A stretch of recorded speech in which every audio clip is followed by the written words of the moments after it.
It's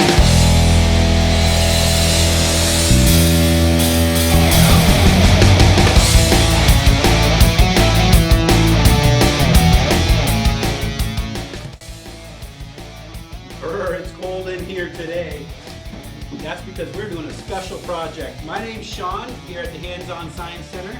I'm here with our Director of Education, Olga, and we have a very cold project we're going to do today, aren't we?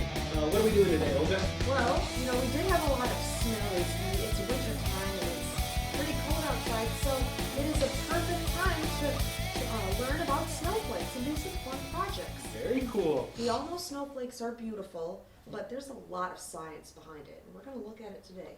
Very neat. Well, we got our take-home science kit here. Let's start seeing what we got. We got our snowflake geometry instruction manual here and our lesson, so we're going to need to hold on to that. We got a whole stack of other papers here we'll talk about in a bit, so we're going to set those aside. What else? We got pencil. Got a little bag with a bunch of little things in here. We got scissors, pipe cleaner, string, and a protractor. We need all that stuff. Because we're learning about geometry of snowflakes and the crystallizations of snowflakes. Cool. How they look so beautiful. So we got a little baggie of this white powder. This is a borax. It's about 3 tablespoons, yes. Okay. And a little container of water. About 1 cup, it is 1 cup of water. All right, so we got all our supplies, and we can go ahead and dive in here. So, if you're watching this video at home, make sure you sit close to the computer or the tablet, whatever you're watching it on, because you're definitely going to want to pause it at some different times throughout as we do two projects, right? 2 projects. All right. So, first page when we start here, we have a test. I know some people don't like to take tests, but this is actually really important for us. It's like a little pre-test, some nice easy questions. If you could actually try and answer those. We don't want you to look ahead. We don't want you to try and ask other people. We want to get an idea of what you guys already know. And then at the end, you're going to take another test, and it's the exact same questions. We want to see if you actually learned it. So what should they do if they don't know an answer? Well, if you don't know an answer, that is perfectly fine, and you could just write, I don't know. Because if you know everything already, then what's the point of us teaching you about these awesome snowflakes they're about to dive into today? Cool. All right, so you can go ahead and pause now, try to do that little pre-test, and when you're done with that, get back with us. And if you can, we would love next time you pick up your next science kit in the future, if you can bring back your questions from your post-test, pre- and post-test. So we would like to see how the kids at home are doing, if they're learning a thing or two and having fun along the way. All right, so go ahead and hit pause now. All right, welcome back. Hopefully you did your pre-test there, and we're going to dive in and learn a little bit about snowflakes. So in our book here, it says, we got our first header, the big idea of matter. What's that about, Hilda? So substances are all made of particles, and particles are really, really small and that we can't see with our own eye. So everything is made up of particles as well as water. So snowflakes are very pretty, and they actually pretty much are another form of water. That is a form of precipitation that falls out of the sky.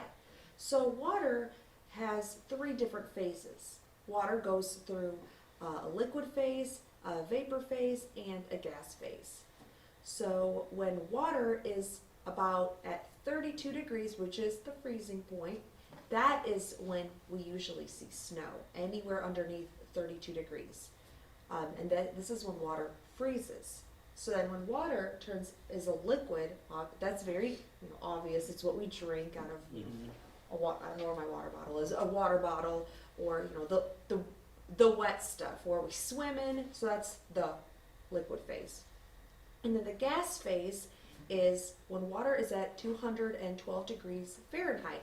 So how hot is that? Think about if if you ever make tea at home, you boiled something in a kettle of water, and then that steam comes out of the kettle. it's going into its gas phase at 212 degrees Fahrenheit. Very opposite of today. Today, everything's really cold with snowflakes, so we're not going to have anything evaporate or today, pretty much. So that is the 3 phases of water that Okay. it goes to, and that's what snowflakes pretty much. All right, so our next header here in the lesson says all different shapes and sizes. Tell us a little bit about that. Yeah, so like we mentioned, when there are different amounts of humidity and different temperatures in the sky, that kind of tells you what kind of snowflakes you're going to have. So if it's just below freezing, just below 32 degrees Fahrenheit, if you think about it, for snow, that's kind of warm, you're going to have a lot of, let's see the picture right here, you're going to have like a little tiny maybe plate. So what do you mean by plate? It's more like flat, it might have a little bit of a design on it, but just more of a small kind of snowflake. And then if you go a few degrees colder than that, that's when you might start getting more like columns and more long needle-like snowflakes, so they kind of look more long. So you're saying, I mean, there's all these different shapes, Yes. but when, I hear snowflake, there's a very definite image of a snowflake that everybody sees, at Christmas time and cards. Oh yeah, and like stuff that. on holiday cards. Yeah, I and mean- yes, the beautiful snowflake. But there's not really just that kind. There's all these different types, right? Exactly. Okay, so when we think of snowflake and we're picturing this, snowflake on a holiday card, tell me about that snowflake. What is that? So that's usually more like a dendrite snowflake, and that is the really pretty holiday card snowflake that we are usually used to thinking of when we think of a snowflake. That makes an appearance about 5 degrees Fahrenheit. So that's pretty cold, and when there's a lot of moisture in the air as well, that's when you're going to get those really pretty snowflakes. So usually when we have the moisture, if it's very, very wet in the sky, there's a lot of moisture, that's when we're going to get bigger snowflakes. And those prettier ones, they're usually about 5-ish to maybe 10 degrees, maybe 0 degrees Fahrenheit. That's when we're going to get those pretty ones. Very cool. Mhm. All right, so now those snowflakes have 6 points. What types of They do. snowflakes don't have 6 points?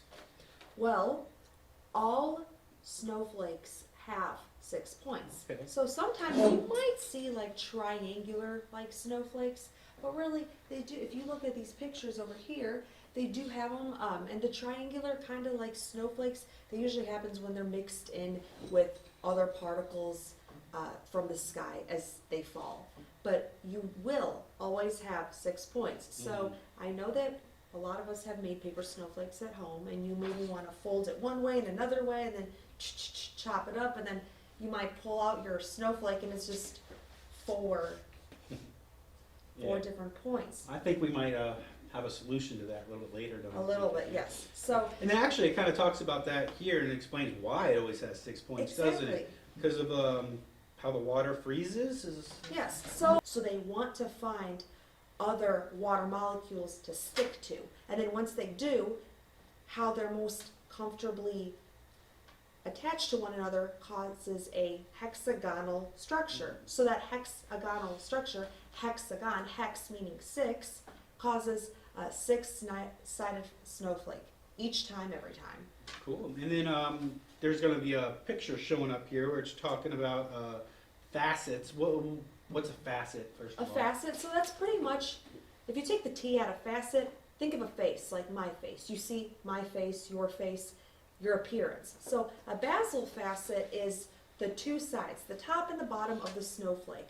And then on the side, your prism facets, Now, is that the snowflake or one of the crystals that make up those the are, flake? yeah, those are the Okay. crystals, yes.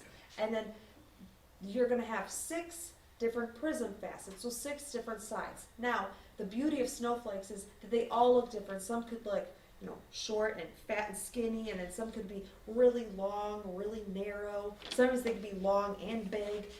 It just depends on how they are formed with the different factors in the atmosphere. Cool. All right. Well, then it's talking about how snowflakes grow, and faceting is one of those things that you just Exactly. mentioned. What are a couple other growth methods of So the that's snowflakes? faceting, and then there's branching, and then there's sharpening. So faceting is how the snowflake usually creates its face, and it's going to make a lot of different plates and whatnot as well. So it creates order. Order meaning simple, perfect prisms. Those are usually the plates, the one that don't have as much of an intricate design. So it could have 6 sides or 6 points. Usually these are more like sides. Very pretty, but very small too. And then we have branching. Branching, this is when it creates chaos, and it's just how it sounds. Chaos meaning chaotic. It just Where everything just grows. starts going It out starts everywhere. growing in different directions, and we don't really. And that's how we get the what you call the dendrite, the Yes, holiday the very snowflake, because of all pretty those branches. It happens at very low temperature and with abundant moisture. And what's really unique about the branching aspects of snowflakes growing is they're not, we're going to talk about the geometry in a second, but they're not always 100% symmetrical. So, meaning that as it grows so fast that not all sides may be 100% symmetrical, or it could be asymmetrical. But it's almost very, you almost won't ever see it unless you really, really look for it as well. And then what was that last one you said? Sharpening, it says? Sharpening. So this will create more of the thin prism plates over here, as we can see right here, pushes the snow crystals, and it usually happens at low temperatures as well, about 5 degrees. 5 degrees, it says. Yeah, okay. Yes. So that Very is cool. how they grow. They make they sharpen, create those final image of that snowflake, how they branch out, and then how they create the face of it. All right, so on the next page here, it looks like we're going to start talking about some geometry. We talked about physical properties of snowflakes and how they're formed. This header says lines of symmetry. So Olga, just simply put, what is symmetry? Symmetry is when an object looks similar and has same properties in its matching shape and size and in positions as well. Okay, so I mean, if we have our hands, like this, that's symmetry, right? Because Exactly. they match each other? Okay, so Exactly. that's really simple concept to understand. Now it says here there's actually 2 different types, bilateral symmetry and rotational symmetry. So the example here, that's bilateral then, because Yes. the 2 sides? Yes. So that's bilateral. Butterfly, that Exactly. would be a bilateral. Okay. So then the other one that's a little harder to understand is, rotational symmetry. Then you got like a picture of a star here and stuff. So can you tell us a little bit about what rotational symmetry is? Yeah. So rotational symmetry is when you think of a star and a snowflake, and if you cut that position in you have 5 different points on a star, so you take the line, you go through every point, and then every point you go through, and you cut it in half through those points, they're all symmetrical completely on one side or the other. So same with snowflakes, because we've mentioned that snowflakes are 6-sided and they are symmetrical, minus what I said a few minutes ago about some when they're branching, some dendrites could be a little bit asymmetrical, but it's usually just a very, very little bit because it forms too quickly. But for the most part, snowflakes are always going to have rotational symmetry. So if you take the top end of a snowflake, you cut it straight down, and then the other point of the snowflake, cut it straight down or straight across. The third point straight across, then so forth through the 4th, 5th, and 6th. All those halves are going to completely match one another. So there's actually a lot of different kinds of symmetry. We're not going to get into all that today, but in nature, what we naturally would see is, as you mentioned, the bilateral symmetry. So like, your hands, your cat or dog, you or me, like if I were to cut myself in half, from top to bottom, look at your face, for example. The right side of your face, for the most part, would look the same side as your left. But if I were to cut my cut my head into top and bottom, I have a forehead up here and lips up here, so it's not symmetrical to this side. So bilateral symmetry, meaning two, it only has two different mirror images. Cool. And then rotational symmetry will going all the way across your unit, which is, in this case, your snowflake. All right, very neat. So we It's really learned a interesting. lot about geometry and Exactly. how snowflakes are made there. Now it says here, now let's make a snowflake. So I guess we're going to start the Alright. first of our two projects. So we need to find our snowflake creation instruction pages. So that's going to be this stack of papers right here. So everybody go ahead and find those. Pause if you need to, just to make sure you got, 1, 2, 3, 4 pages of snowflake instructions. Then you should have a template here and 2 blank pieces of paper. So go ahead and pause while you find those, and we'll be back with you in a second. All right, everybody, welcome back. I'm going to try and make a snowflake, and Olga's going to talk me through it and see if we can get this figured out. So let's put our book aside here. We also want to get out some of these supplies. For this project, we need the scissors and our protractor. The string and pipe cleaner we're going to use later, right? Yes. Yep, okay. So we don't want to lose that. We'll put that aside. All right, I'm going to see if I can make a snowflake, and you're here to help me if I get confused. Okay, so it says we're going to get 1 piece of paper here. So you go ahead and read those to me. All right. Okay. So we have a piece of paper, and our first step is to fold down 1 corner to meet the opposite side, forming a triangle. So we're going to go like that, Mhm. right down there.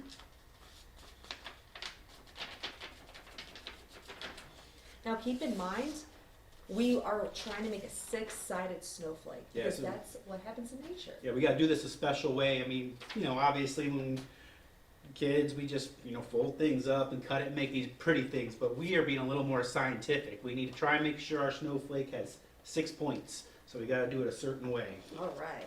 So then cut below the triangle to remove the excess paper, leaving you with a square piece of paper. All right, So we're so- trying to make like a perfect square, because that's what we need for our next step to make our 6-sided snowflake.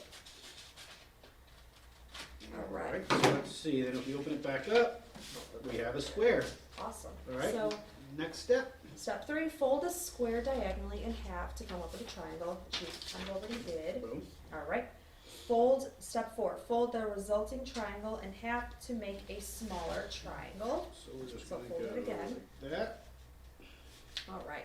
So this next part is probably the trickiest part, and this is what's going to help you make your 6-sided snowflake. So the instructions for step 5, divide the triangle into 3 sections. Now, we gave you a protractor, provided you with one, so you can make 3 perfect sections. If you kind of throw them together real quick, you won't get as symmetrical of a snowflake. So what you want to do, the most accurate way to do this is to use a protractor to divide the angle at the triangle's apex. So apex, that's another, Right there, right? yes, Yeah. that's another geometry term that we're going to use today. And what that means is the corner opposite from the longest side. So let's see the longest We side, get the longest side, we got corner, but the corner opposite is the apex. the apex. So All right, this is actually a good lesson on how to use protractors now here too. So exactly. So then, I'm gonna line that up, right? uh-huh.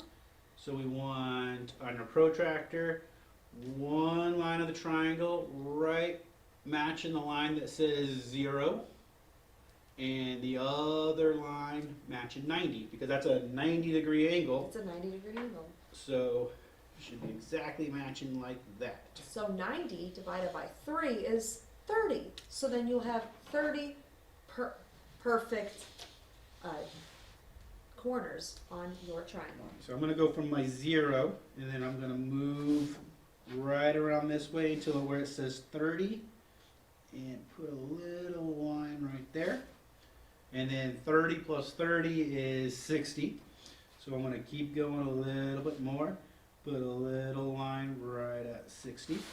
All Alright, so then what do? I've got my lines on here. So when you make your lines, you have to make a straight edge from your apex, your corner, all the way to the end over here. So line it up at the corner, line it up at the little kind of dot I made at the 30-degree mark.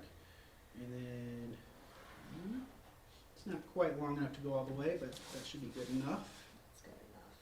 And then apex to the line, and It's a lot easier to do when you're a protractor.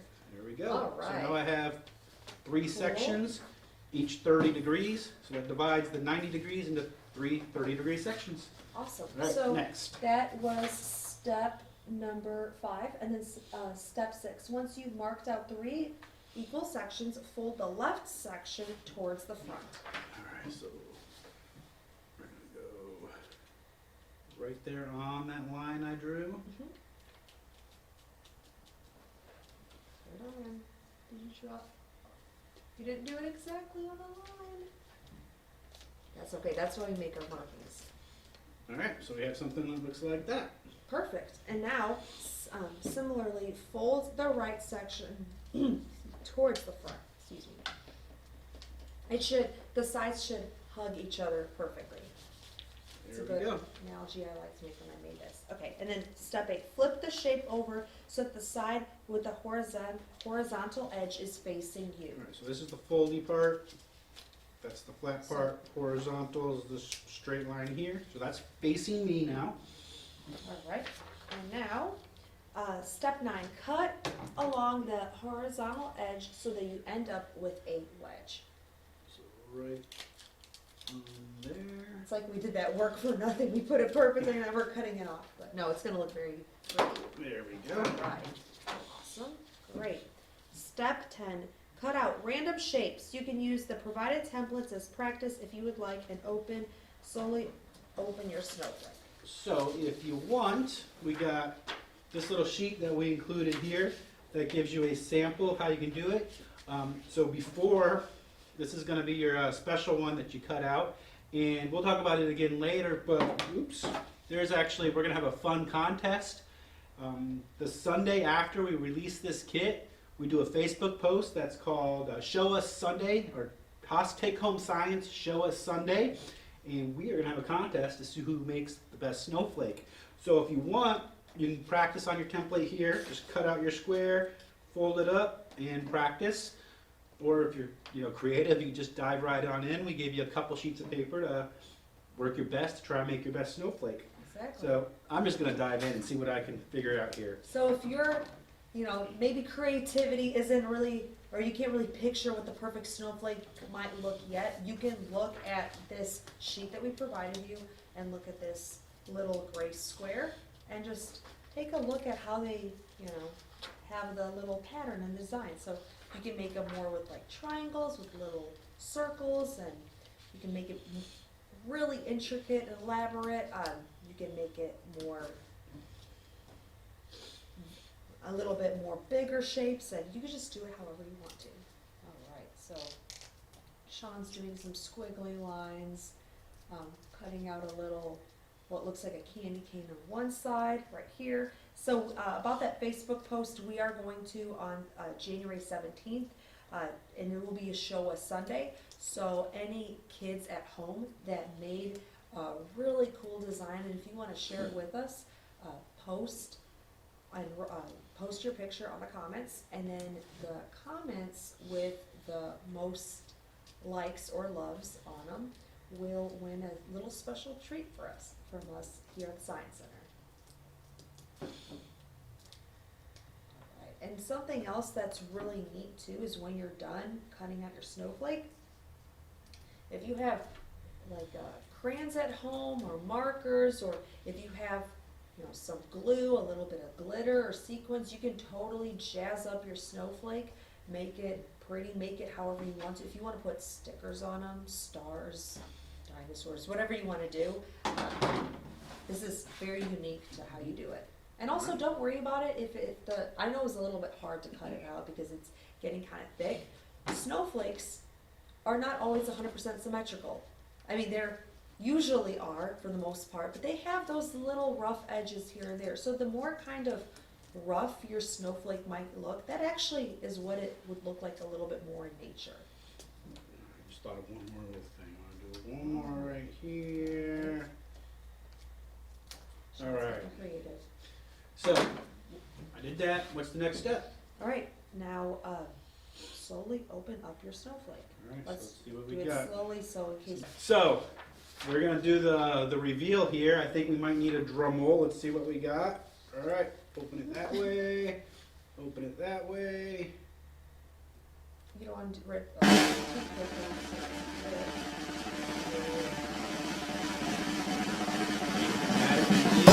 we go. Oh, there And it the is! important part, let's see. So, 1, 2, 3, 4, 5, 6 points.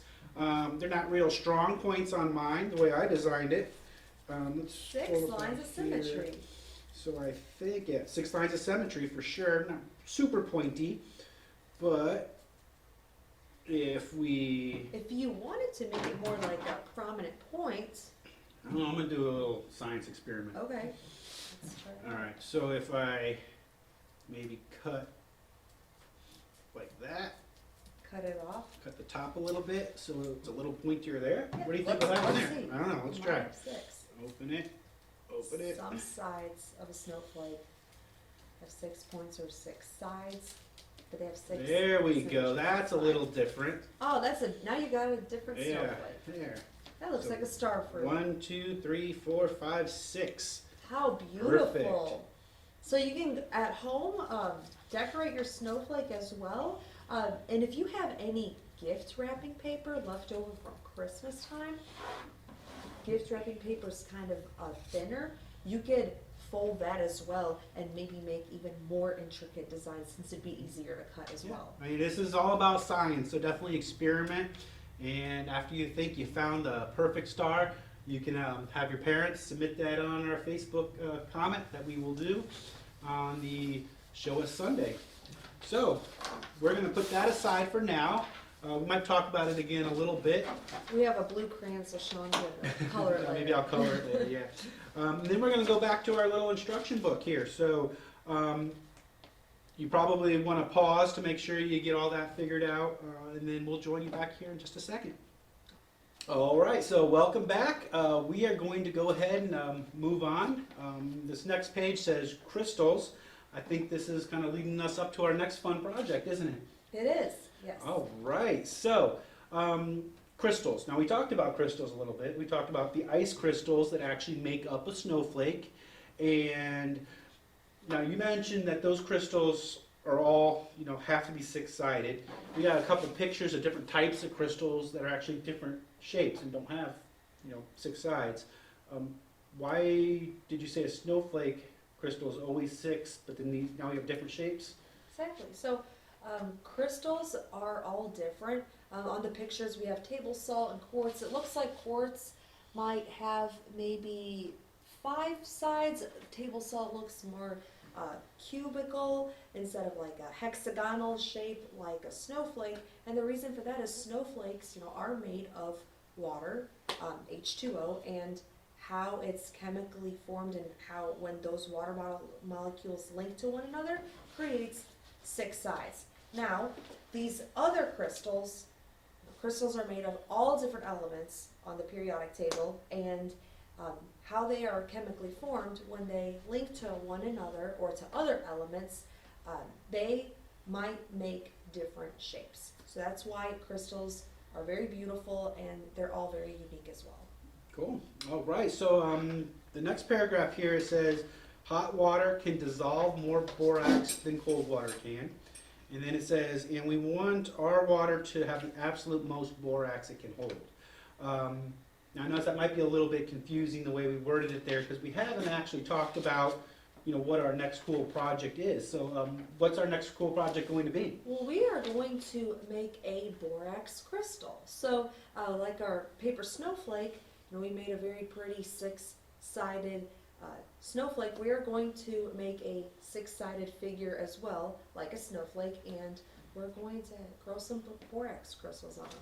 Very cool. All right, so I guess we might as well just go ahead and move right on to the next page here. This is our instructions for our next project, our borax crystal snowflake. So we got the materials. First it says one pipe cleaner cut into thirds. So we got our little bag here. We got our pipe cleaner. And I'm going to go ahead and just cut that real quick into thirds. And the best way to do it is if you have the long pipe cleaner, you can fold it over 3 times, so then you can get about the same size. All right, there we go. Then it says 3 tablespoons of borax. That's this little bag here. Now, borax, it's pretty safe. It's a common thing to use in the house for a detergent.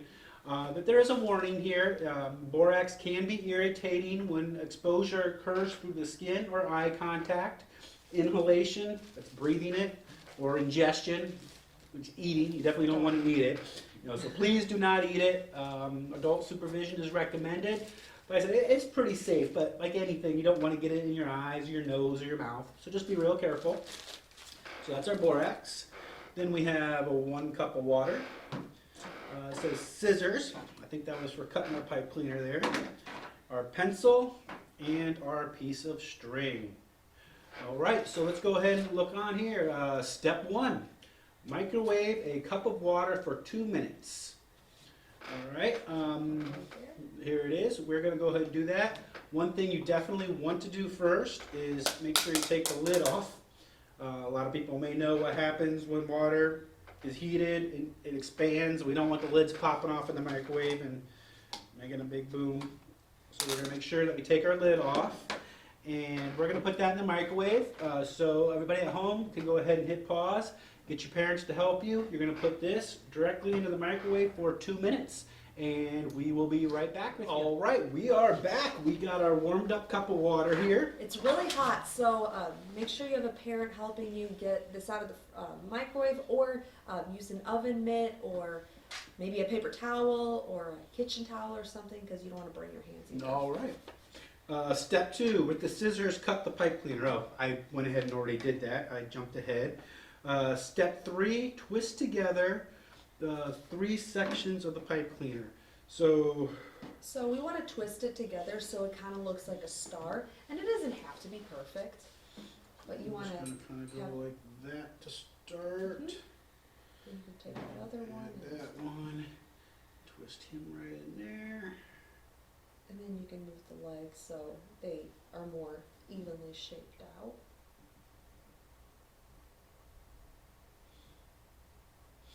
And you kind of test it. Like mine's a little wiggly there, so that means I just kind of want to twist everything up a little bit more.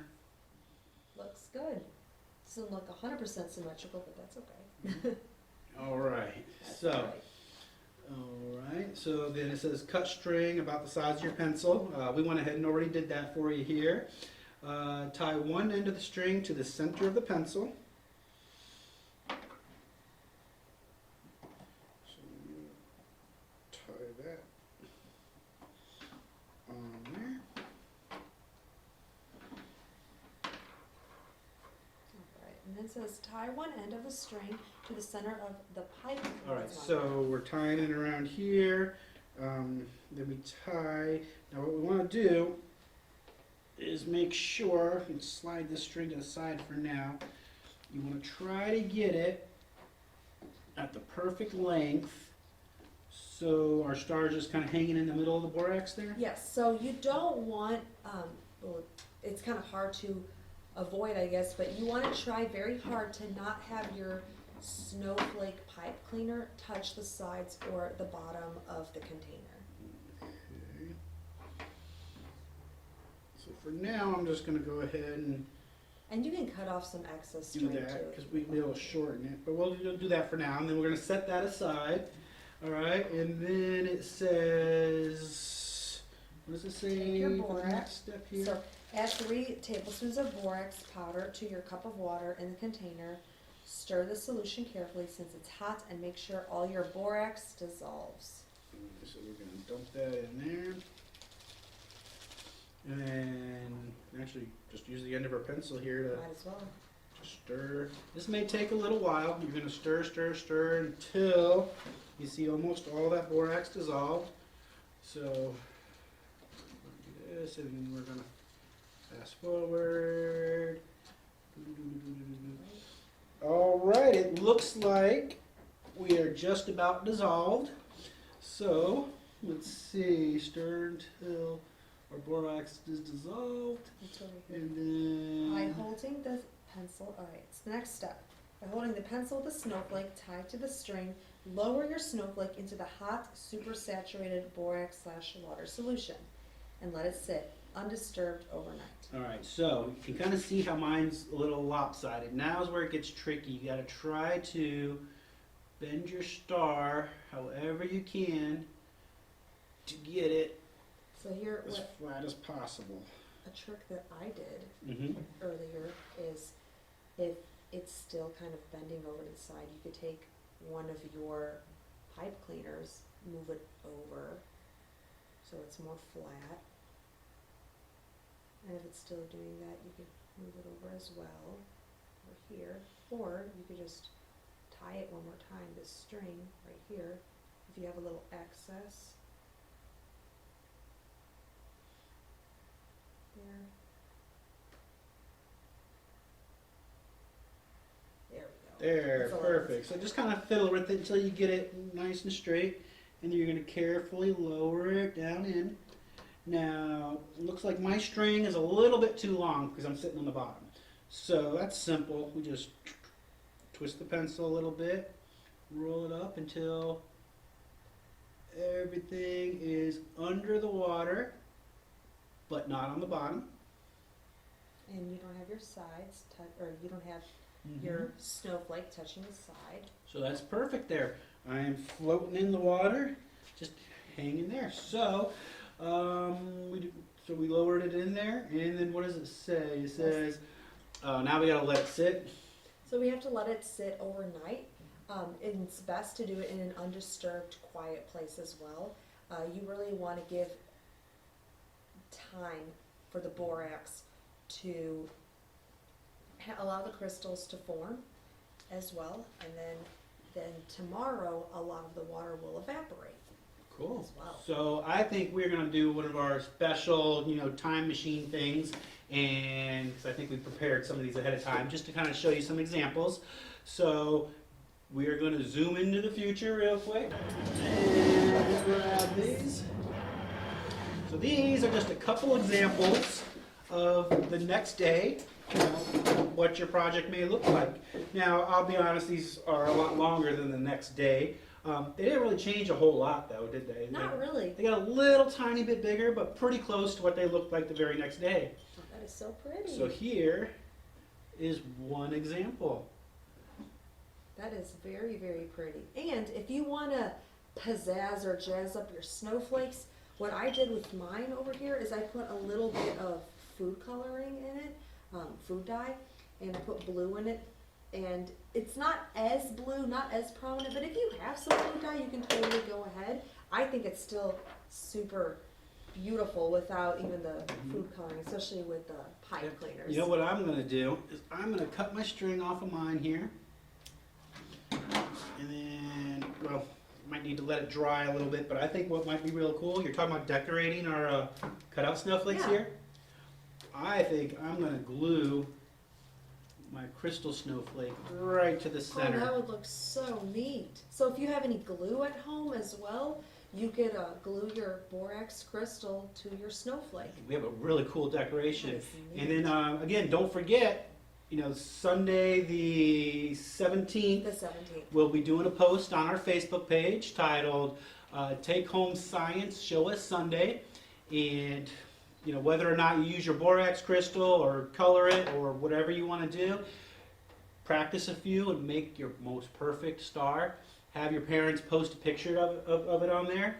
The most loves or likes that anybody gets for their picture will win a special prize from us here at the Hands-On Science Center.